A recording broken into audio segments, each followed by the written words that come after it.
By the mid-1840s, North America was a continent teetering on the edge of transformation, and nowhere was this more evident than in the sprawling lands that stretched between the Rio Grande and the Pacific.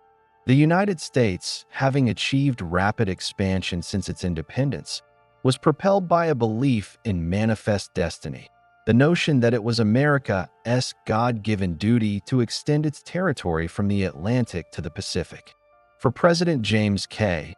Polk, a fervent expansionist, this ideology was not abstract. It was a concrete political mandate. Texas, long a thorn in the side of Mexico, had been annexed by the United States in December 1845, a move that Mexican authorities considered an act of aggression and one that would set the stage for war. The annexation of Texas had not been a mere territorial adjustment. For Mexico, it was a national humiliation. The country had fought for independence from Spain only 25 years earlier, yet it now faced the loss of a vast northern province.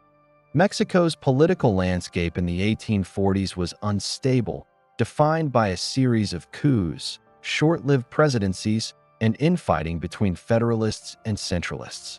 Presidents came and went in rapid succession, leaving the Mexican state weak and ill-prepared to defend its northern frontier.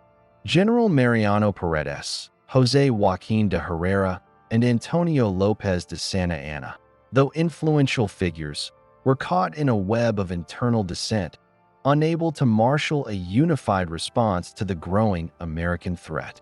The United States, by contrast, appeared united in purpose if not in execution.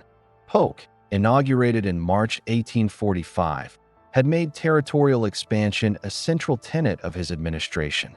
Beyond Texas, he eyed California and the vast lands of the Mexican northern frontier. The U.S. Congress, dominated by expansionist sentiment, was increasingly receptive to the idea that conflict with Mexico might not only be inevitable but desirable. Polk's foreign policy was clear. If Mexico would not sell California and the surrounding territories, war could be justified as a necessary measure to secure the nation's destiny. The border between Texas and Mexico, however, remained hotly contested. The United States claimed the Rio Grande as the official boundary, while Mexico insisted that the boundary lay farther north at the Nueces River. This dispute was not a matter of lines on a map alone. It was a flashpoint for deeper conflicts over sovereignty, national pride, and the question of expansion. Along this frontier, settlers, traders, and soldiers navigated a precarious existence. American settlers in Texas, many of them recent migrants from the southern United States, demanded protection and support from the federal government, citing constant harassment from Mexican patrols and the threat of raids. Mexican authorities, perceiving encroachment and rebellion, dispatched troops to assert their claim over the territory. The human element of this tension cannot be overstated. Families lived under the constant shadow of violence. Soldiers marched through scorching deserts and along rugged rivers, and towns teetered between loyalty to the Mexican government and the de facto authority of the Anglo-American settlers. Letters from soldiers and settlers of the era describe a land of anxiety, of fragile alliances, and of the ever-present specter of confrontation. In this sense, the borderlands of Texas were not merely a disputed territory. They were a crucible in which the coming conflict would be forged. It was within this context that General Zachary Taylor emerged as a pivotal figure in the unfolding drama. A veteran of the War of 1812 and the Second Seminole War, Taylor had earned a reputation for decisiveness and resilience. In 1845, he was ordered to lead U.S. troops into the disputed territory between the Nueces and the Rio Grande. His mission was ostensibly defensive, to protect American settlers and assert the U.S. claim to Texas, but in practice, it placed him directly in the path of Mexican forces. Taylor's presence along the frontier would prove to be a key factor in escalating tensions into open war. Meanwhile, Mexico faced more than just external threats. Internally, the nation was riven by political divisions that undermined military preparedness. Santa Anna, a figure both reviled and revered, returned from exile with ambitions to regain influence and defend Mexico's sovereignty. Yet, even his experience could not fully compensate for the fragmented political system, corruption, and the lack of a cohesive strategy that hampered Mexican efforts. Regional governors and military commanders frequently acted independently, creating a disjointed defense that left the northern provinces vulnerable to American incursions. Economic and social factors further exacerbated the instability. Mexico's economy was fragile, its northern provinces sparsely populated, and its infrastructure underdeveloped. Roads, bridges, and supply lines were limited, making rapid troop movements difficult. By contrast, the United States had a more robust logistical system, a growing network of railroads and ports, and the ability to mobilize volunteer regiments from multiple states. These material advantages, coupled with political will, meant that once war began, the outcome could hinge not only on strategy, but on the capacity of each nation to sustain prolonged campaigns. At the same time, the ideological undercurrents of the era added another layer of tension. In the United States, debates over slavery and territorial expansion intersected with the question of war. Many northern politicians and intellectuals opposed the annexation of Texas and feared that any territorial gains would further entrench the institution of slavery. Southern interests, by contrast, championed expansion as a means to extend slaveholding territories. These domestic controversies meant that Polk's push for war was both a foreign and domestic gamble, one that carried profound consequences for the nation's future. For Mexico, the ideological stakes were different, but no less significant. The nation's leadership framed the impending conflict as a defense of sovereignty, a fight to preserve national honor, and a struggle to maintain territorial integrity. Propaganda, political rhetoric, and appeals to patriotism were deployed to galvanize support, yet these efforts were undermined by the lack of unity and coordination at the national level. Local militias often acted autonomously, and the central government struggled to provide consistent guidance. The border skirmishes that erupted in the summer of 1845 were symptoms of these deeper structural issues. Small conflicts, disputes over land claims, and clashes between American settlers and Mexican troops became increasingly frequent. Letters, diaries, and military reports from this period describe a region on the brink, a volatile landscape where a single misstep could ignite a larger conflagration. American settlers expressed growing alarm at Mexican patrols, while Mexican officers viewed the settlers as insurgents and invaders. Each side saw itself as defending legitimate claims, yet neither could fully appreciate the other's perspective, creating a cycle of tension and mistrust. This environment of uncertainty and escalating confrontation created a tinderbox. By early 1846, both nations were poised for conflict. The United States had mobilized forces under Taylor along the Rio Grande, while Mexico had dispatched troops north to assert its claims. Diplomatic channels existed, but were increasingly strained. Efforts to negotiate a peaceful resolution, including offers to purchase California and New Mexico, were met with suspicion and delay. The political calculus on both sides suggested that compromise was unlikely. For Polk and his administration, war could advance territorial ambitions, while for Mexican leaders, a firm stance was necessary to defend national honor. In retrospect, the inevitability of war seems almost predetermined. The structural, political, and social pressures converged along the Texas-Mexico frontier, creating a situation in which a single incident could spark full-scale conflict. The stage was set for April 25, 1846, when the Thornton Affair would finally ignite the war. Yet, even before the first shots were fired, the world on the edge was already defined by the collision of national ambition, ideological fervor, and the human cost of contested lands. The Mexican-American War would not be a war of abstractions.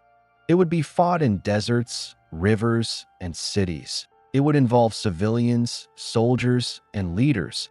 It would test the resilience of both nations and reshape the political geography of North America. By understanding the world on the edge in the 1840s, we can grasp why this conflict erupted, why it escalated so quickly, and why it remains a defining moment in the histories of both the United States and Mexico. The tinderbox that had been smoldering along the Texas-Mexico frontier finally erupted on April 25, 1846, in an incident that would ignite the Mexican-American War. This skirmish, later known as the Thornton Affair, was ostensibly a small clash, yet its consequences would reverberate across continents and define the fates of two nations. On that day, a U.S. patrol commanded by Captain Seth Thornton crossed into territory claimed by Mexico near the disputed region between the Nueces River and the Rio Grande, an area that had become the epicenter of escalating tensions. Captain Thornton's patrol, numbering approximately 70 men, had been tasked with reconnaissance and asserting U.S. claims to the border. They moved through the rugged, semi-arid landscape under the harsh sun of spring, encountering local militia and Mexican regular forces. Unbeknownst to Thornton and his men, Mexican General Anastasio Torrejon had assembled a detachment of nearly 1,600 troops in the area, anticipating that American forces might cross the contested frontier. The encounter was brief but decisive. Mexican cavalry struck swiftly, surrounding Thornton's patrol. Despite a valiant defense, the Americans were overwhelmed. 16 U.S. soldiers were killed and several were captured. The Americans retreated, leaving the field to the Mexican forces. The significance of the Thornton Affair extended far beyond the battlefield. President James K. Polk, who had been pushing aggressively for territorial expansion, seized upon the incident as a justification for war. In his address to Congress on May 11, 1846, Polk delivered a message that would resonate in the annals of history. He declared that American blood had been shed on American soil, framing the confrontation as not merely a border dispute, but an attack on national sovereignty itself. This framing was critical. It allowed Polk to galvanize public opinion and secure congressional approval for war. On May 13, 1846, the U.S. Congress declared war on Mexico, marking the official beginning of a conflict that would span April 25, 1846, to February 2, 1848. The declaration was not unanimous. Debates raged over the legitimacy of Polk's claims, the morality of territorial expansion, and the potential consequences of war.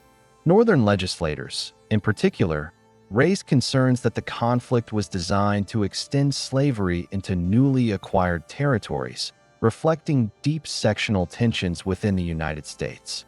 Nevertheless, the war resolution passed, propelled by a combination of nationalist fervor and the political skill of the Polk administration.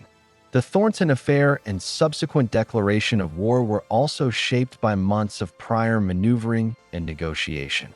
Polk had attempted to purchase California and New Mexico from Mexico, offering significant financial compensation in exchange for peaceful cession. Mexican authorities, humiliated by the annexation of Texas and wary of American intentions, rejected these overtures, further heightening tensions. Diplomacy had failed, leaving military confrontation as the apparent path forward. For the soldiers on both sides, the war's outset was immediate and personal. U.S. troops under General Zachary Taylor, who had been stationed near Corpus Christi, were ordered to advance toward the Rio Grande. Taylor, a seasoned veteran of the War of 1812 and the Second Seminole War, understood both the strategic and symbolic importance of this deployment. His instructions were clear: defend American settlers, assert the U.S. claim to Texas, and prepare for potential engagement with Mexican forces. Mexican soldiers, on the other hand, viewed the advancing Americans as invaders. The country's northern frontier was sparsely populated and difficult to defend, yet Mexican commanders were determined to assert sovereignty. Many of these troops were poorly equipped and underpaid, reflecting broader economic challenges within Mexico. Despite these disadvantages, Mexican forces exhibited resilience and tactical ingenuity, conducting reconnaissance, harassing supply lines, and preparing defensive positions in anticipation of a larger confrontation. The geography of the disputed territory played a critical role in shaping the conflict. Between the Nueces River and the Rio Grande lay a mixture of dry plains, rolling hills, and intermittent settlements. Water sources were scarce, making logistics a persistent challenge for both armies. Roads were rudimentary, forcing troops to move on foot or horseback across difficult terrain. These environmental factors not only influenced the outcome of early skirmishes like the Thornton Affair, but also shaped subsequent campaigns, as commanders on both sides had to consider supply lines, troop fatigue, and the risk of ambush. News of the Thornton Affair quickly spread across the United States, fueling public outrage. Newspapers in major cities published detailed accounts of the attack, often exaggerating the circumstances to heighten nationalist sentiment.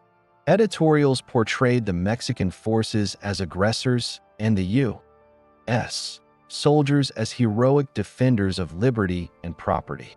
This media narrative helped mobilize public opinion in favor of war and created pressure on Congress to act decisively. The declaration of war marked the beginning of a broader mobilization. Volunteer regiments were raised in multiple states, including Tennessee, Mississippi, and Kentucky, reflecting widespread public support for military engagement. Officers and soldiers alike were motivated by a mixture of patriotism, adventure, and the opportunity to secure personal and national gain. For many young Americans, the war promised glory and the chance to participate in what was framed as a historic expansion of the nation. On the Mexican side, political and military leaders scrambled to respond. General Mariano Arista assumed command of northern Mexican forces, while Santa Anna, returning from exile, began preparations to rally troops and restore order. Despite limited resources and a fragmented command structure, Mexican leaders understood that failure to resist the Americans would result in further territorial loss and a blow to national pride. They mobilized militias, reinforced forts, and attempted to coordinate defensive strategies, although internal divisions often hampered effectiveness. The early stages of the war also highlighted the disparities in military training, equipment, and organization. U.S. forces benefited from standardized uniforms, disciplined drills, and artillery that outmatched most Mexican units in the north. Mexican soldiers, while courageous and experienced in regional conflicts, often lacked the logistical support and centralized command necessary to sustain prolonged engagements. These contrasts would become apparent in the first major battles, setting the stage for a series of victories and setbacks that would define the early campaigns of the Mexican-American War. Amidst the military maneuvering, civilians along the border experienced the immediate consequences of escalating tensions. Settlers feared raids, theft, and violence, while towns near the Rio Grande became temporary encampments for soldiers on both sides. Families evacuated their homes, markets and farms suffered disruption, and communities were forced to navigate the uncertainties of living in a contested territory. These human experiences underscore that the war was not only a contest between armies, but also a profound disruption to ordinary life, with long-lasting social and economic impacts. The Thornton Affair, while a small engagement in terms of numbers, crystallized the broader causes of the Mexican-American War: territorial ambition, ideological conviction, and political calculation.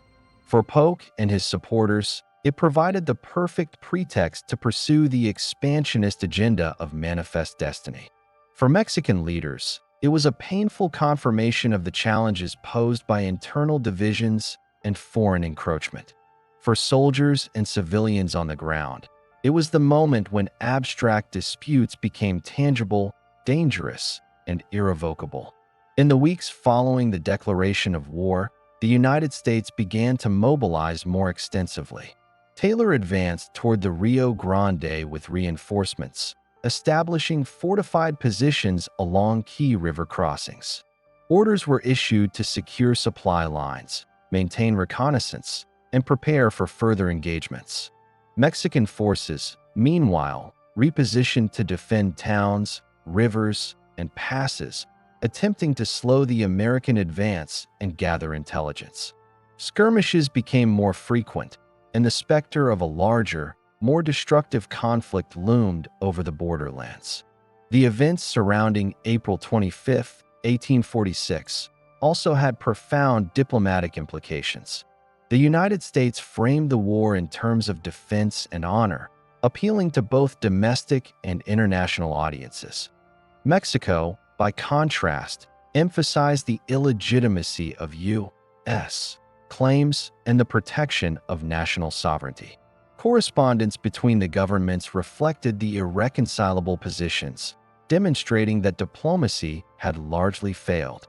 From this point forward, the conflict would be fought primarily on the battlefield, with the pen yielding to the sword.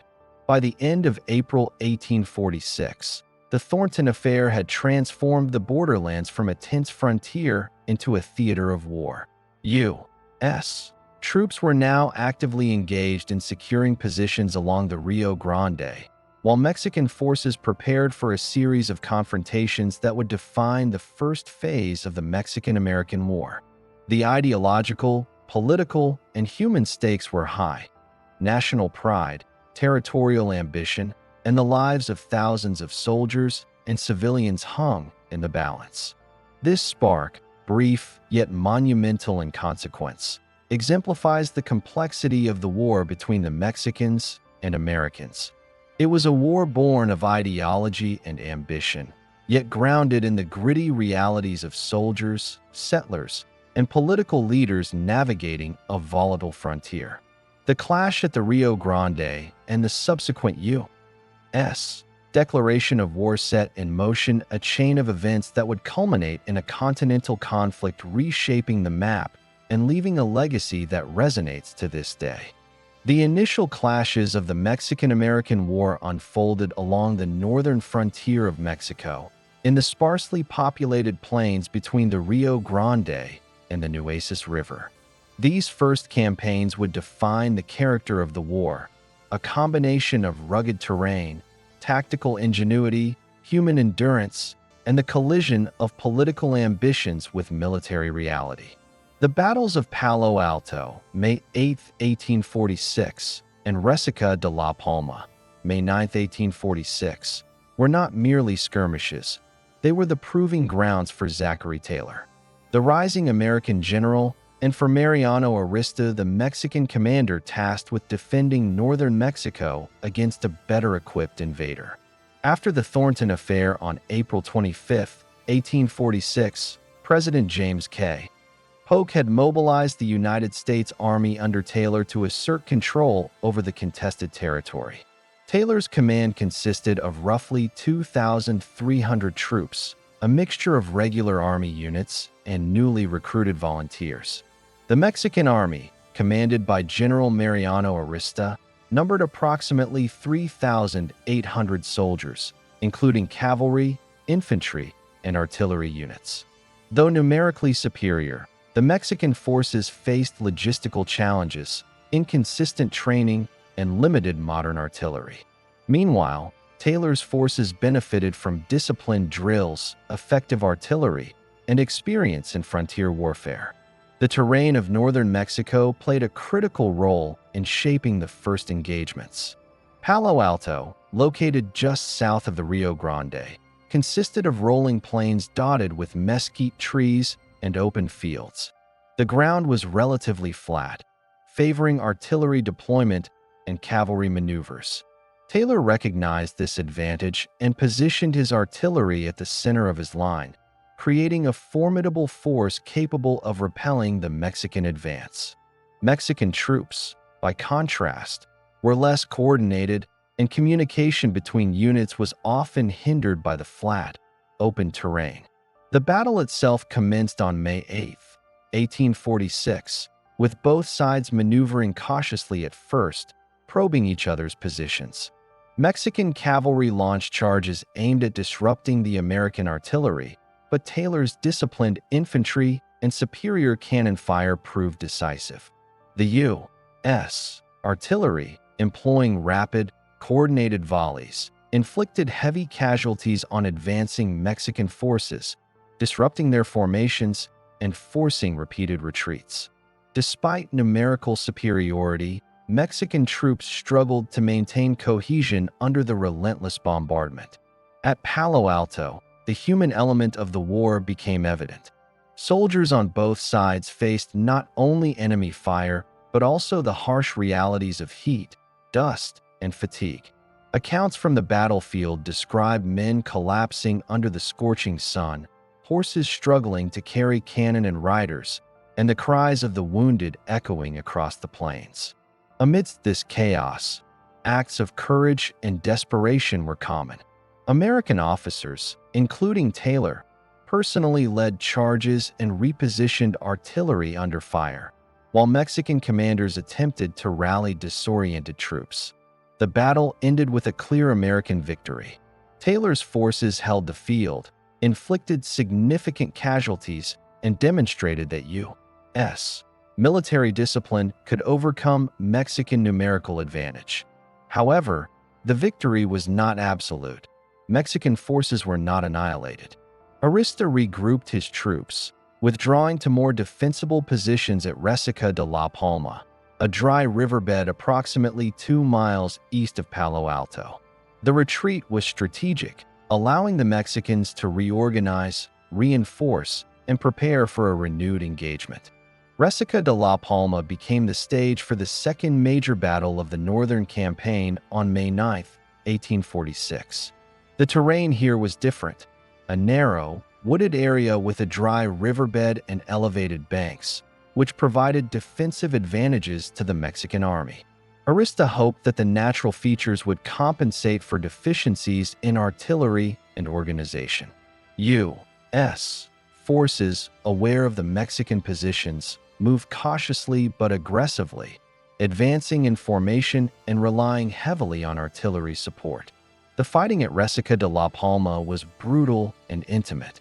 Unlike the open plains of Palo Alto, this battle involved close-quarters combat, with infantry engaging across narrow corridors, cavalry charges cutting through the flanks, and artillery struggling to find optimal positions.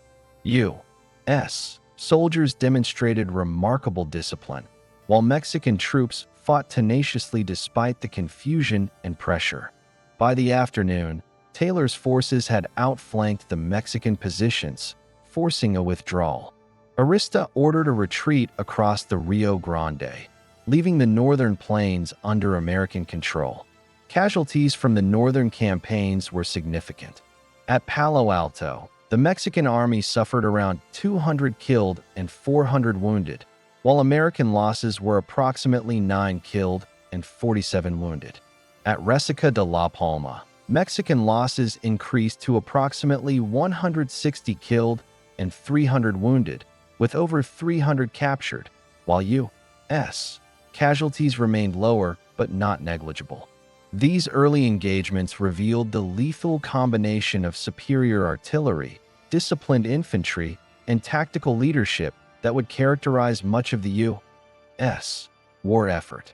Beyond the battlefield, the northern campaigns had immediate political and psychological consequences. For the United States, victories at Palo Alto and Resaca de la Palma bolstered public support for the war and validated Polk's expansionist policies.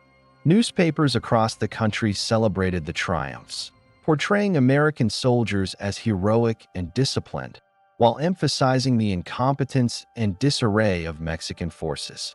These narratives helped sustain morale and encouraged further volunteer enlistment.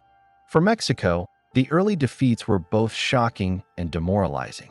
The northern provinces, already sparsely defended and under economic strain, now faced the reality that American forces were both capable and determined. Arista's retreats were criticized by political rivals, and public confidence in the government's ability to defend the nation waned. Santa Anna, still consolidating influence in central Mexico, recognized the need for decisive leadership, but was hampered by political rivalries and limited resources. The psychological impact of losing northern territory so swiftly would resonate throughout the war. The human stories of the northern campaigns are as compelling as the strategic and political narratives. Soldiers on both sides endured grueling marches through the heat and dust of northern Mexico, often without adequate food or water. Letters and diaries recount moments of fear, camaraderie, and personal courage. American volunteers, many from southern states, wrote of the thrill of combat and the hope of contributing to a historic cause. Mexican soldiers expressed determination to defend their homeland, even in the face of material disadvantage. Civilians caught between the armies faced displacement, looting, and the constant threat of violence. These personal experiences bring a vivid, human dimension to the early battles of the giant countries. The victories at Palo Alto and Resaca de la Palma also underscored the importance of logistics, communication, and command in modern warfare. Taylor's ability to coordinate artillery, infantry, and cavalry demonstrated a level of operational sophistication that the Mexican army struggled to match. Meanwhile, the Mexican experience highlighted the challenges of maintaining cohesion across a fragmented command structure and across difficult terrain. These lessons would echo in subsequent campaigns, influencing tactics, planning, and leadership decisions on both sides. Strategically, the northern campaigns secured the northern Mexican frontier for the United States and established a foundation for further incursions into Mexican territory. Taylor's presence in northern Mexico not only served military objectives, but also had political significance, signaling U.S. resolve and capability. For Polk, these early victories were proof that the nation could achieve its territorial expansion goals, including the eventual acquisition of Texas and the broader lands of northern Mexico. The battles of Palo Alto and Resaca de la Palma also highlighted the intersection of technology and tactics. U.S. forces relied heavily on artillery superiority, using light and heavy cannons with rapid-firing techniques that decimated advancing troops. Mexican forces, though skilled and courageous, could not match the combined arms approach of the Americans. This technological imbalance would remain a recurring theme throughout the war, influencing outcomes in subsequent engagements from Monterrey to Mexico City. As the northern campaigns concluded, the U.S. and Mexican armies paused to regroup, resupply, and plan their next moves. Taylor fortified positions near the Rio Grande, preparing for further operations in northern Mexico, while Arista and Santa Anna considered strategic options to protect Mexico's heartland. The stage was now set for the next phase of the conflict, including the march southward toward Monterrey, a fortified city whose capture would further signal the growing reach of American forces. In retrospect, the northern campaigns of May 1846 were more than just the first battles of the Mexican-American War. They were the crucible in which tactical leadership, discipline, and logistical coordination were tested under fire. They revealed the stark contrast between U.S. and Mexican forces in training, equipment, and operational capacity, while also exposing the profound human cost of war. The victories at Palo Alto and Resaca de la Palma foreshadowed both the successes and the challenges that would define the United States continental campaign, setting the tone for a war that would reshape the map of North America forever. After the victories at Palo Alto and Resaca de la Palma, General Zachary Taylor had established a foothold in northern Mexico, yet the war was far from over. The Mexican army had retreated strategically, regrouping and fortifying key positions deeper into the heart of northern Mexico. Taylor, understanding both the military and symbolic importance of continued offensive action, turned his attention to the fortified city of Monterrey, a hub of commerce, politics, and military significance in northeastern Mexico. Capturing Monterrey would not only consolidate American control of the northern provinces, but also serve as a potent demonstration of U.S. resolve and capability. The march southward in the late summer of 1846 was arduous. Taylor's army, numbering roughly 6,000 men, moved through a landscape of rolling hills, dry riverbeds, and narrow passes. Supply lines were stretched across difficult terrain, and the soldiers faced oppressive heat, scarce water, and the constant threat of ambush from Mexican forces. Scouts and cavalry units were sent ahead to identify enemy positions, while artillery and infantry followed, prepared for both conventional engagements and the challenges of urban combat. Monterrey itself was a formidable target. The city was protected by a combination of natural terrain and man-made fortifications. The surrounding hills allowed Mexican forces to position artillery and oversee approaching roads, while the streets of the city were narrow and winding, ideal for defensive operations. General Mariano Arista, who had retreated from the northern plains, prepared to defend the city with roughly 7,000 troops, a mixture of regular soldiers, militia, and local volunteers. Among them were hardened veterans familiar with the terrain, aware that urban combat could offset the superior artillery and discipline of the Americans. The Battle of Monterrey, fought from September 21st to 24th, 1846, was among the first instances of large-scale urban warfare in North America during the Mexican-American War. Unlike the open plains of Palo Alto and Resaca de la Palma, the battle required meticulous planning, coordination, and adaptability. Taylor divided his forces, assigning different brigades to attack multiple points of the city simultaneously to penetrate the fortifications while minimizing civilian casualties and soldier losses. Fighting in Monterrey was intense and brutal. American troops moved through narrow streets, often engaging in house-to-house combat with Mexican defenders. Artillery was used to breach walls and fortifications, but soldiers on both sides had to contend with ambushes, barricades, and the chaos of confined combat. Mexican forces, familiar with the city's layout, used rooftops, alleys, and courtyards to their advantage, forcing U.S. troops to adapt continuously. In some areas, hand-to-hand combat erupted as infantry confronted entrenched defenders, a testament to the ferocity and determination of both armies. Despite the challenges, Taylor's forces gradually gained ground. His use of coordinated artillery barges, flanking maneuvers, and careful reconnaissance allowed American troops to penetrate key defensive positions. However, Taylor also demonstrated restraint. He permitted Mexican forces to withdraw under negotiated terms rather than pursue total annihilation. This decision, while controversial among some of his officers, reflected a calculated balance between military success and the pragmatic desire to maintain order in occupied territories. The human dimension of the battle was stark. Soldiers on both sides endured exhaustion, injury, and the constant threat of death. Civilians were caught in the crossfire, their homes damaged or destroyed, their livelihoods disrupted.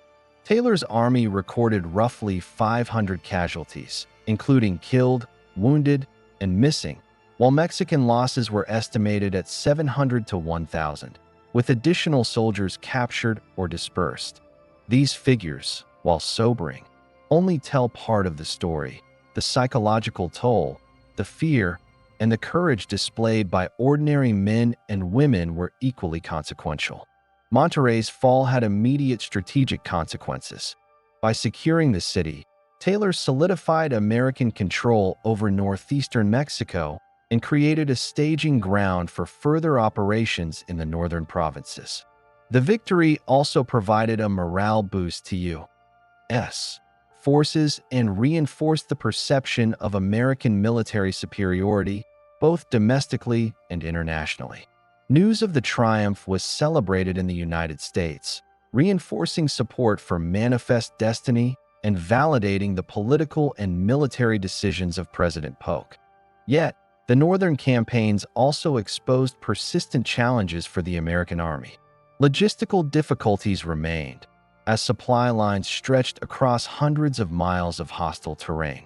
Disease, heat exhaustion, and attrition posed constant threats, often claiming more lives than direct combat. Soldiers' letters and journals from the campaign reveal the grueling conditions, including shortages of food and water, extreme fatigue, and the psychological strain of prolonged engagement. These accounts provide a vivid human dimension, illustrating that the war was as much a test of endurance as of strategy. For Mexico, the fall of Monterrey was a painful but instructive lesson. The Mexican army had fought courageously, leveraging urban terrain and defensive fortifications to delay the Americans. Yet the limitations of training, discipline, and logistical support became evident.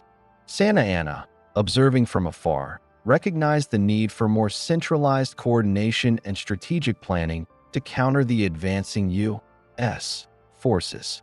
Mexican political leaders, meanwhile, faced increasing criticism for failing to protect northern territories effectively, intensifying internal divisions that would continue to plague the war effort. The northern campaigns also highlighted the interplay of politics and military strategy. Taylor's decision to allow Mexican forces to withdraw reflected a combination of tactical pragmatism and awareness of the broader political consequences. Destruction of the Mexican army could have fueled resentment, incited guerrilla resistance, and complicated post-war diplomacy. By negotiating a withdrawal, Taylor maintained the momentum of U.S. operations while minimizing unnecessary escalation. This balance between military success and political calculation would remain a theme throughout the war. Beyond the immediate tactical and political outcomes, the northern campaigns had long-term implications for both nations. For the United States, the victories reinforced the notion that disciplined military operations, combined with superior logistics and artillery, could achieve decisive results against larger, less coordinated forces. For Mexico, the campaigns underscored the vulnerability of northern territories and the need for reform, coordination, and strategic foresight. These lessons would influence subsequent engagements, from Buena Vista to the final assault on Mexico City, shaping both planning and leadership decisions. Civilians along the northern frontier also experienced the war's impact in profound ways. Towns like Monterrey, though ultimately captured with negotiated withdrawals, suffered damage to infrastructure, disruption of commerce, and displacement of families. Local populations were forced to navigate the presence of occupying forces, the movement of armies, and the uncertainty of shifting territorial control. Letters from residents recount fear, resilience, and adaptation, revealing that the Mexican-American War was not only a clash between armies but a deeply human event affecting entire communities. The fall of Monterrey set the stage for further American incursions into northern Mexico, including operations towards Saltillo, Matamoros, and the broader northeastern corridor. Taylor's campaigns demonstrated that numerical superiority alone was insufficient. Effective command, disciplined troops, and mastery of terrain were decisive factors. Mexican forces, though outmatched in terms of artillery and organization, continued to resist, leveraging local knowledge, strategic withdrawals, and tenacious defense to prolong the conflict. In retrospect, the march south and the Battle of Monterrey illustrated several key themes that would define the Mexican-American War. The interplay of terrain and tactics, open plains, riverbeds, and urban environments each demanded unique strategies and highlighted the adaptability of commanders. The human cost of war. Soldiers endured physical and psychological challenges, while civilians faced disruption, displacement, and fear.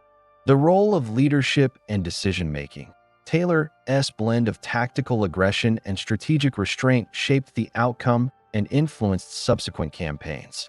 The influence of politics on military operations, negotiated withdrawals, civilian considerations, and broader national ambitions intersected with battlefield decisions. The contrast in military capability. U.S. forces' discipline and artillery effectiveness contrasted sharply with Mexican logistical limitations, foreshadowing challenges in later battles. The northern campaigns, culminating in the capture of Monterrey, marked a turning point in the early war.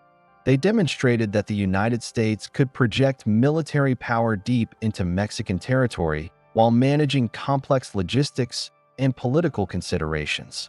For Mexico, the campaigns were both a setback and a lesson, highlighting the need for greater cohesion, strategy, and leadership as the war progressed. By September 24, 1846, Taylor's army had consolidated its gains in Monterrey, preparing for the next phase of operations.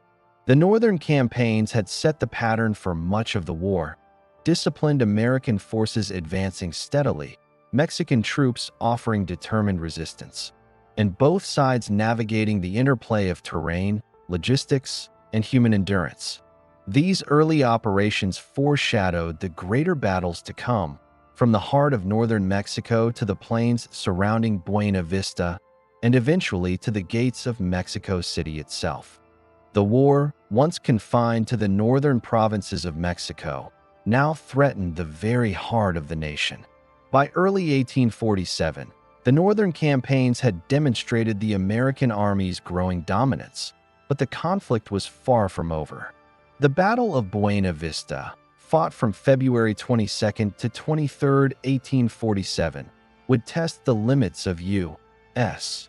endurance, Mexican resolve, and the strategic genius of the commanders on both sides. It was a battle that embodied the paradoxes of the Mexican-American War: courage and chaos, ambition and desperation, triumph and tragedy. Following the capture of Monterrey, General Zachary Taylor had consolidated American forces in northern Mexico, preparing for a winter campaign. His numbers were modest, approximately 4,500 men, a mix of regulars, volunteers, and frontier militias. Yet his forces were disciplined, well-armed, and imbued with the confidence of prior victories at Palo Alto, Resaca de la Palma, and Monterrey. Opposing him, General Antonio López de Santa Anna, returning from political exile, had rallied a force of nearly 15,000 Mexican soldiers. Santa Anna's army, larger but less cohesive, represented Mexico's last hope to prevent the Americans from advancing further into central Mexico. The terrain at Buena Vista, a highland plateau near Saltillo, offered both strategic challenges and opportunities. Rocky ridges, steep hills, and narrow passes created natural choke points that could amplify defensive positions. Taylor, understanding the disadvantage in numbers, leveraged these features to maximize the effectiveness of his smaller force. Artillery was placed on elevated ridges, infantry entrenched along narrow approaches, and cavalry held in reserve to exploit weaknesses in the Mexican advance. Santa Anna, determined to strike decisively, pressed forward with multiple divisions, seeking to overwhelm the Americans through sheer numerical superiority. The battle commenced on February 22, with Mexican forces attacking the American left flank. Artillery barges and infantry charges met stiff resistance from Taylor's well-positioned troops. Despite being outnumbered 3-1, the Americans held their lines, using disciplined volleys of musket fire and coordinated artillery strikes to disrupt Mexican formations. The fighting was ferocious. Cannon fire tore through advancing columns, while rifle and musket volleys claimed lives on both sides. Men fought not only for national honor but for survival, enduring exhaustion, cold temperatures, and the ever-present threat of enemy fire. Santa Anna's strategy relied on enveloping the American positions, pressing multiple fronts simultaneously. Mexican troops executed complex maneuvers under difficult conditions, often encountering miscommunication, fatigue, and supply shortages. The initial attacks forced American troops to adjust constantly, testing Taylor's leadership and the morale of his men. Yet Taylor's calm, decisive command and the terrain's natural advantages allowed the U.S. forces to absorb the assaults without collapsing. On the second day, February 23rd, the intensity of the battle escalated. Santa Anna personally led charges, attempting to rally wavering units and break the American lines. Close-quarters combat erupted across rocky ridges and narrow passes, with bayonets, sabers, and gunfire creating a chaotic, deadly environment. Despite repeated Mexican assaults, Taylor's troops held firm, employing tactical withdrawals and counterattacks to exploit overextended enemy formations. Cavalry charges by the Americans disrupted Mexican columns, while artillery continued to inflict heavy casualties. The human dimension of Buena Vista cannot be overstated.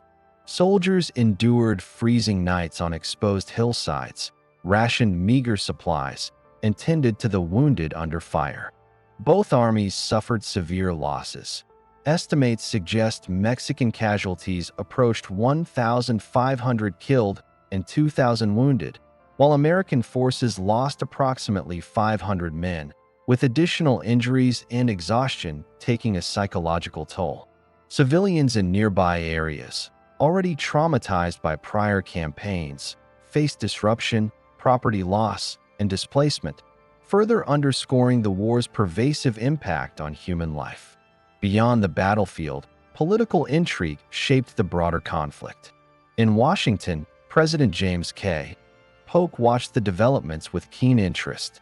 Victory or defeat at Buena Vista had implications far beyond the immediate military outcomes. It affected domestic politics, the debate over territorial expansion, and sectional tensions over the spread of slavery into new lands. Southern supporters of expansion saw the battle as a validation of Polk's vision, while Northern critics feared that war was being used to extend slaveholding territory. These debates, intertwined with the realities of combat, reflected the complex interplay of politics and warfare. In Mexico, the pressure on Santa Anna was immense. The nation was politically fragmented, its leadership contested, and resources stretched thin. Santa Anna sought not only to defend national territory, but to restore personal and national prestige. Every decision was scrutinized, every maneuver contested, and the weight of potential defeat hung heavily over the Mexican command. Internal rivalries among Mexican generals further complicated coordination, sometimes delaying reinforcements and reducing the effectiveness of attacks. Despite the ferocity of Mexican assaults, Taylor's strategic use of terrain and disciplined defensive formations allowed the American army to survive against overwhelming odds. High ground, entrenched positions, and well-coordinated artillery created a lethal advantage. Taylor also demonstrated the psychological importance of leadership, moving among his troops, maintaining morale, and making timely decisions that exploited enemy mistakes. The resilience displayed by both commanders and their troops turned Buena Vista into a symbol of tenacity and courage under dire circumstances. The outcome of Buena Vista was tactically inconclusive but strategically significant. While Santa Anna retained some control over northern routes, he was unable to dislodge Taylor from defensible positions, forcing a Mexican withdrawal. Taylor's ability to withstand repeated assaults with a smaller force demonstrated American military effectiveness and provided a critical morale boost. For the United States, Buena Vista became a celebrated moment, a testament to disciplined troops, effective leadership, and the strategic use of terrain. The battle also underscored broader themes of the Mexican-American War, the tension between ambition and limitation, the influence of political considerations on military decisions, and the profound human cost of conflict. Soldiers on both sides experienced fear, exhaustion, and heroism, Civilians faced upheaval, and political leaders navigated competing pressures that shaped strategy and operations. Buena Vista exemplified how warfare extended beyond the battlefield, influencing diplomacy, national identity, and public perception in both countries. In the aftermath, Santa Anna retreated towards central Mexico, regrouping forces for future defense. Taylor, meanwhile, fortified positions, awaiting reinforcements and preparing for subsequent campaigns. The battle highlighted the growing importance of artillery, the strategic use of terrain, and the necessity of disciplined command structures. It also revealed the limitations of Mexican logistics, training, and internal cohesion, lessons that would influence both sides as the war progressed toward Mexico City. The human stories of Buena Vista were profound. Accounts describe soldiers enduring freezing nights on exposed ridges, improvising shelters, and tending to comrades while under enemy fire. Letters from American officers highlight both the terror and exhilaration of facing overwhelming odds, while Mexican accounts reveal determination, frustration, and resilience. Civilians in nearby towns experienced displacement and destruction, their lives upended by the conflict's reach. These narratives illuminate the war's human cost, adding depth to the tactical and strategic analyses of the campaign. Buena Vista also had symbolic significance. For the United States, it reinforced the narrative of manifest destiny, demonstrating that disciplined, motivated forces could prevail even against numerically superior opponents. For Mexico, it represented both resistance and vulnerability. The nation's determination was clear, but its internal divisions and logistical shortcomings limited effectiveness. The battle became a reference point in military and political discourse, shaping perceptions and expectations for subsequent campaigns. Strategically, Buena Vista allowed the United States to maintain a foothold in northern Mexico while preparing for larger operations deeper into Mexican territory. Taylor's success demonstrated the effectiveness of defensive positioning, combined arms coordination, and leadership under pressure. It also highlighted the limitations of Mexican resources and organization, foreshadowing challenges in defending central regions like Veracruz and Mexico City. In the historical context, Buena Vista exemplifies the interplay between military engagement and political consequences. The battle influenced debates in Washington, affected domestic support for the war, and shaped perceptions abroad. It underscored how conflicts like the Mexican-American War were not solely contests of arms, but complex interactions of strategy, leadership, politics, and human endurance. The engagement revealed the stakes for both nations: territorial control, national honor, and the shaping of future identities. The Battle of Buena Vista, therefore, was more than a confrontation of soldiers. It was a collision of national ambitions and human perseverance. It demonstrated that even in the face of overwhelming odds, strategic ingenuity, leadership, and determination could alter outcomes. It also emphasized the fragility of political and military structures under the pressures of war. For the United States, it was a testament to the Army's capability and the manifest ambition of expansion. For Mexico, it was a sobering reminder of the costs of internal division, logistical shortcomings, and political fragmentation. By the end of February 1847, the northern campaigns and the battle at Buena Vista had established patterns that would continue throughout the Mexican-American War. Americans advancing with discipline and technological advantage, Mexicans resisting with courage and local knowledge, and both nations grappling with the profound human, political, and strategic implications of a conflict that would redefine the continent. While battles in northern Mexico had demonstrated the discipline and tactical capability of American forces, the true test of the Mexican-American War lay deeper in the heart of Mexico. By early 1847, the war had reached a critical turning point. President James K. Polk and his generals recognized that controlling Mexico City, the political and cultural heart of the nation, would effectively determine the war's outcome. The campaign to seize the capital would be meticulously planned, combining amphibious operations, inland advances, and a series of decisive engagements that would test leadership, logistics, and human endurance to their limits. The first phase of the Central Campaign began with the amphibious landing at Veracruz in March 1847. General Winfield Scott, a seasoned military strategist, was appointed to lead the operation. Scott's plan was audacious: capture the heavily fortified port of Veracruz, secure supply lines along the Gulf Coast, and advance inland toward the capital, a march of nearly 260 miles through hostile territory. The importance of logistics, discipline, and coordination could not be overstated.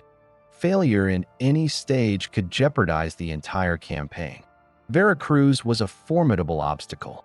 Situated on the Gulf of Mexico, the city was protected by modern fortifications, including Castillo de San Juan de Ulua, an imposing fortress guarding the harbor.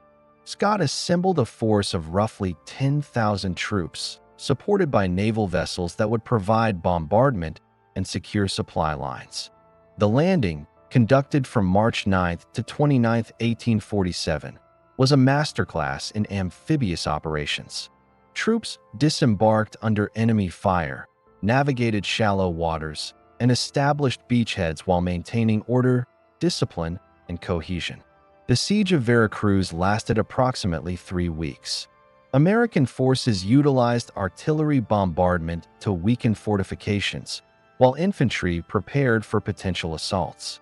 Mexican defenders, commanded by General Juan Morales, fought with determination, exploiting the fort's elevated positions and defensive walls. However, the combination of relentless artillery fire, the cutting off of supplies, and Scott's methodical approach gradually eroded Mexican resistance. On March 29, 1847, Veracruz capitulated, opening the gateway to central Mexico and securing a crucial logistical base for the inland advance toward Mexico City. The fall of Veracruz had immediate military and psychological consequences. The United States demonstrated the efficacy of well-planned amphibious operations and highlighted the strategic foresight of General Scott. For Mexico, the loss was devastating. A major port, critical for supplies and reinforcements, was now under enemy control. Civilians in Veracruz faced disruption, property damage, and the uncertainty of occupation. The city's fall underscored a recurring theme of the war: that superior planning, logistics, and technology often outweighed numerical advantage or local knowledge. From Veracruz, Scott began his march inland toward Mexico City, navigating difficult terrain, including rivers, hills, and arid valleys. The Mexican army, though weakened, was determined to resist at every turn. Key engagements along the route included the Battle of Cerro Gordo on April 18, 1847, where Scott employed flanking maneuvers and artillery superiority to defeat Mexican forces commanded by Santa Anna. The victory at Cerro Gordo demonstrated the strategic brilliance of Scott's approach. Careful reconnaissance, coordinated attacks, and the exploitation of terrain allowed a smaller, disciplined force to overcome larger, less organized opponents. Following Cerro Gordo, Scott continued the advance towards central Mexico, encountering resistance at Contreras, August 19th to 20th, 1847, and Churubusco, August 20th to 21st, 1847. These battles exemplified the complexity of urban and semi-urban warfare. American forces faced entrenched Mexican defenders, barricades, and fortified positions, while coordinating infantry, artillery, and cavalry under constant threat of counterattack. Both sides suffered significant casualties, yet the tactical ingenuity, discipline, and morale of the American forces allowed them to prevail, paving the way for the final assault on the capital. By September 1847, the U.S. Army reached the outskirts of Mexico City, facing an intricate network of defensive positions and natural barriers. The city was protected by fortified suburbs, canals, and ridges, all of which the Mexican defenders exploited. Despite being outnumbered, American forces relied on detailed reconnaissance, effective use of artillery, and coordinated infantry attacks to systematically dismantle Mexican defenses. Battles such as Padierna, San Antonio, and Churubusco revealed the high human cost of urban warfare. Intense combat, widespread destruction, and significant casualties on both sides. On September 14, 1847, American forces entered Mexico City, marking the culmination of a meticulously executed campaign.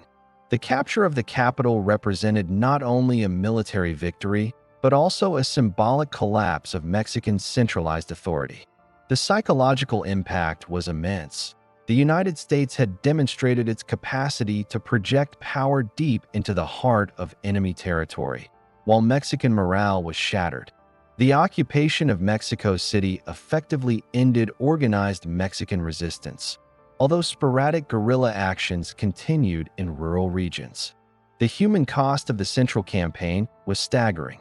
Estimates suggest that American forces suffered approximately 1,700 to 2,000 casualties, while Mexican losses exceeded 3,000 killed and wounded, with thousands more captured.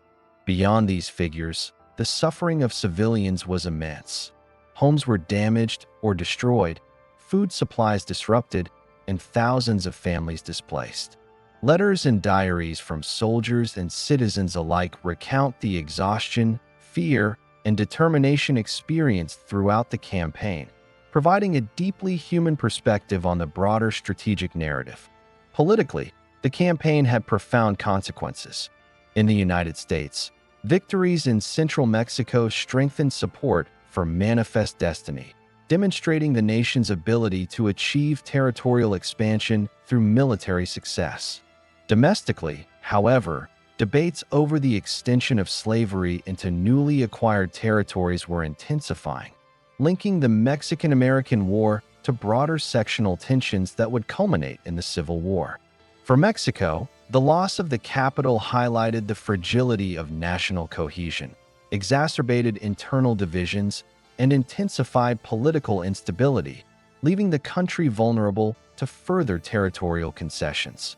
Strategically, Scott's campaign exemplified the integration of logistics, planning, and battlefield tactics.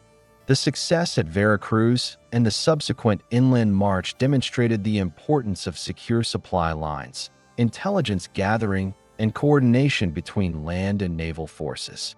Taylor and Scott had each relied on discipline, reconnaissance, and the careful application of artillery, showing that modern warfare was as much about preparation and planning as it was about combat itself. Civilians played a critical role in the campaign's outcome, both as witnesses and participants. Urban centers like Veracruz and Mexico City suffered direct impacts from bombardment, occupation, and the movement of armies. Local populations were forced to navigate complex interactions with occupying forces, including issues of law, order, and sustenance. The campaign underscored that war was not confined to soldiers. It reshaped communities, disrupted economies, and left lasting social consequences. The fall of Mexico City had enduring implications for U.S.-Mexico relations. The victory facilitated the Treaty of Guadalupe Hidalgo, February 2, 1848, which formalized territorial concessions and established the Rio Grande as the southern border of Texas. It marked the high-water point of U.S. expansionism in the era of Manifest Destiny and reshaped the geopolitical landscape of North America. For Mexico, the loss symbolized both the limits of military and political power and the enduring consequences of internal division and resource constraints. The Central Campaign also highlighted the interplay of leadership, strategy, and technology. Scott's meticulous planning, the disciplined execution by American forces, and the use of artillery and fortifications underscored the evolving nature of warfare in the mid-19th century. Mexican forces, though courageous and determined, were often hindered by fragmented command structures, logistical challenges, and political instability. These factors contributed to the success of the U.S. advance and the eventual occupation of the capital. In the larger narrative of the Mexican-American War, the Central Campaign represents both a military and symbolic climax. The fall of Mexico City encapsulated the culmination of strategic planning, battlefield skill, and the relentless application of pressure on an already struggling Mexican state. It also demonstrated that the war was more than a series of battles. It was a calculated projection of national ambition, revealing how ideology, logistics, and leadership intersected to shape historical outcomes. In retrospect, the campaign to Mexico City illustrates several enduring lessons: the importance of preparation, the decisive role of leadership, the impact of terrain and fortifications, and the human costs of war. It also shows how military victories can have profound political and social consequences, influencing national trajectories, shaping borders, and leaving legacies that resonate for generations. The fall of Mexico City effectively sealed the outcome of the war, paving the way for negotiation, a treaty, and the dramatic reshaping of the North American continent. By the end of September 1847, U.S. forces had achieved a decisive strategic victory, demonstrating the effectiveness of modern military planning, combined arms operations, and disciplined execution. The campaign from Veracruz to Mexico City stands as a masterclass in military strategy, illustrating the complex interplay of planning, leadership, human endurance, and political consequences that define the Mexican-American War. By the late summer of 1847, the war between Mexico and the United States had reached its conclusion on the battlefield. U.S. forces, having captured Mexico City and established control over key territories, held the decisive advantage. Yet, the conclusion of combat did not automatically resolve the political, territorial, and human consequences of a war that had reshaped the continent. The negotiation of peace and the formalization of territorial changes would prove as pivotal as the battles themselves. The Treaty of Guadalupe Hidalgo, signed on February 2, 1848, in the town of Guadalupe Hidalgo, officially ended hostilities between the United States and Mexico. The treaty was the product of months of negotiation, led on the American side by diplomat Nicholas Trist, who acted on instructions from President James K. Polk. The negotiations were complex, reflecting the immense disparities in power between the nations, the urgency of ending conflict, and the contested territorial claims that had ignited the war in the first place. The terms of the treaty were sweeping and transformative. Mexico agreed to cede nearly half of its territory to the United States, including what would become the states of California, Arizona, New Mexico, Texas, Nevada, Utah, and parts of Colorado and Wyoming. This territorial transfer, later known as the Mexican Cession, represented the largest single transfer of land between nations in North American history and dramatically altered the continent's geopolitical landscape. For the United States, it was the fulfillment of manifest destiny, a tangible realization of the belief that the nation was destined to expand across the continent. In addition to the territorial concessions, the treaty established a new border between Texas and Mexico at the Rio Grande, formally settling the dispute that had initially sparked the war. The United States also agreed to pay $15 million to Mexico, ostensibly as compensation for the loss of territory and to settle claims by American citizens against the Mexican government. While the financial compensation was significant, it was a fraction of the territorial and symbolic loss experienced by Mexico. The treaty reflected the imbalance of power at the time.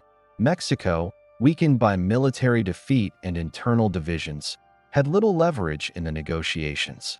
The human cost of the war and treaty was staggering. Approximately 13,000 U.S. soldiers died during the conflict, with the majority succumbing to disease, heat exhaustion, and malnutrition, rather than direct combat. For Mexico, the toll was even more severe, with over 25,000 casualties, including soldiers killed, wounded, or captured, alongside thousands of civilians affected by displacement, famine, and urban destruction. The war had devastated communities, disrupted trade, and left lasting psychological scars on both nations. Diaries, letters, and official records from soldiers and civilians recount experiences of fear, courage, and survival under extreme circumstances, providing an intimate lens into the human dimension of this continental conflict. Politically, the aftermath of the war had profound consequences for both nations. In the United States, the acquisition of vast territories reignited the debate over slavery, as politicians and citizens grappled with whether new lands would permit the expansion of slaveholding states. These debates intensified sectional tensions, ultimately contributing to the conditions that precipitated the American Civil War less than 2 decades later. For President Polk and his administration, the war represented a successful fulfillment of territorial ambition, though it also exposed the moral and political dilemmas inherent in expansionist policies. In Mexico, the treaty deepened national trauma. The loss of nearly half of the country's territory, combined with the psychological blow of defeat in the capital, created a period of profound instability. Political factions struggled for power, leaders faced scrutiny and blame, and the nation grappled with questions of identity, sovereignty, and resilience. Santa Anna, whose leadership had been central to military campaigns, returned to political life amidst controversy and shifting allegiances. For Mexicans, the war and its aftermath became a defining national trauma, shaping collective memory, political discourse, and foreign policy for generations. The Treaty of Guadalupe Hidalgo also established important legal and social provisions. Mexican residents in ceded territories were guaranteed U.S. citizenship, with protections for property rights and religious freedom. In practice, however, these guarantees were inconsistently applied. Disputes over land grants, citizenship, and local governance emerged as new territories integrated into the United States. The challenges of implementation highlighted the complexities of reconciling legal frameworks, cultural differences, and governance in newly acquired lands. Economically, the consequences were equally significant. The United States gained access to rich agricultural lands, mineral resources, and strategic ports, enabling economic expansion and the facilitation of westward migration. The discovery of gold in California in 1848, shortly after the treaty, accelerated migration, settlement, and the incorporation of the West into the national economy. For Mexico, the loss of resource-rich territories represented not only a material setback, but also a diminution of national potential, compounding the effects of political instability and social disruption. The treaty also had international implications. European powers observed the conflict and its resolution closely, interpreting the outcome as evidence of the United States' growing military and geopolitical strength. The war and treaty reinforced the perception that the U.S. could project power decisively across the continent, influencing foreign relations, trade negotiations, and diplomatic alignments in subsequent decades. For Mexico, the treaty underscored the vulnerabilities of a nation still recovering from independence and internal divisions, affecting its foreign policy and interactions with neighboring states. The human experience during the transition from war to peace was profound. Soldiers returned home, civilians attempted to rebuild their lives, and displaced communities sought stability. Letters and memoirs recount stories of survival, resilience, and adaptation amidst loss. Many Americans viewed the territorial gains with pride, while Mexican families mourned lost lands, disrupted communities, and altered livelihoods. These personal narratives reflect the intimate consequences of large-scale geopolitical shifts, illustrating that treaties, while formal instruments, are lived experiences for millions. The Treaty of Guadalupe Hidalgo also established a precedent for border dispute resolution and diplomatic negotiation in North America. By defining territorial boundaries, establishing compensation, and formalizing legal frameworks for residents, the treaty created a model for subsequent agreements. While imperfect in practice, it represented a significant step in codifying international law in the region, providing a framework that would endure despite later disputes and challenges. Strategically, the war and treaty demonstrated the interplay between military success and diplomatic negotiation. The U.S. leveraged battlefield victories, territorial occupation, and logistical advantage to secure favorable treaty terms. Mexico, weakened by defeat and internal division, had limited negotiating leverage, resulting in significant territorial loss. The outcome highlighted the extent to which military power, political stability, and national cohesion shaped the possibilities of diplomacy, with consequences extending far beyond immediate conflict resolution. For both nations, the psychological and cultural impact of the war and treaty resonated deeply. In the United States, the conflict reinforced narratives of national destiny, expansion, and military prowess, while simultaneously generating moral and political debates over the ethics of conquest and the extension of slavery. In Mexico, the loss of territory, national humiliation, and political turmoil became defining elements of national identity, influencing literature, art, and historical memory.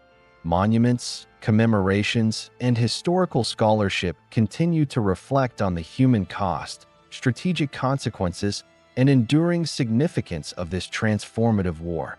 The territorial gains from the Treaty of Guadalupe Hidalgo catalyzed westward expansion and migration. Settlers, miners, and entrepreneurs moved into newly acquired regions, establishing towns, trade networks, and infrastructure that would form the foundation of future states. Transportation networks, including roads, ports, and later railroads, facilitated economic integration and national consolidation. For Mexico, the loss of these territories represented not only diminished political control, but also the fragmentation of historical regions with cultural and economic significance. The war's human toll was also a reminder of the fragility of life in the mid-19th century. Disease, malnutrition, and harsh environmental conditions claimed thousands of soldiers and civilians alike. Contemporary accounts describe the exhaustion, fear, and resilience of men and women caught in the conflict. The experience of suffering, survival, and adaptation became an integral part of collective memory in both countries, influencing subsequent approaches to military organization, medical care, and civil planning. Politically, the aftermath shaped future governance and expansionist policies. In the United States, debates over the extension of slavery into new territories intensified, influencing legislative and political developments, including the Compromise of 1850. In Mexico, the loss of land, prestige, and national cohesion contributed to recurring cycles of instability, revolutions, and leadership crises. The war thus catalyzed domestic transformation in both nations, highlighting the deep interconnections between military conflict, political evolution, and social change. The Treaty of Guadalupe Hidalgo also signified the culmination of manifest destiny as a guiding national ideology. The United States achieved its goal of continental expansion, yet the war demonstrated the costs and consequences of aggressive territorial ambition. For Mexico, the war highlighted vulnerabilities inherent in political fragmentation, economic limitations, and military underdevelopment, lessons that would shape future reforms, diplomacy, and national strategies. In summary, the Treaty of Guadalupe Hidalgo formalized the dramatic territorial, political, and social transformations brought about by the Mexican-American War, April 25, 1846 to February 2, 1848. The war, from the first skirmishes at the Rio Grande to the fall of Mexico City, reshaped the North American continent. It demonstrated the decisive impact of military planning, leadership, and logistics, the human cost of sustained conflict, and the profound interplay between warfare, politics, and diplomacy. The American acquisition of territory, the redefinition of borders, and the human toll of conflict left enduring legacies for both nations. For the United States, the war fulfilled territorial ambitions, expanded economic opportunities, and intensified political debates that would eventually contribute to the Civil War.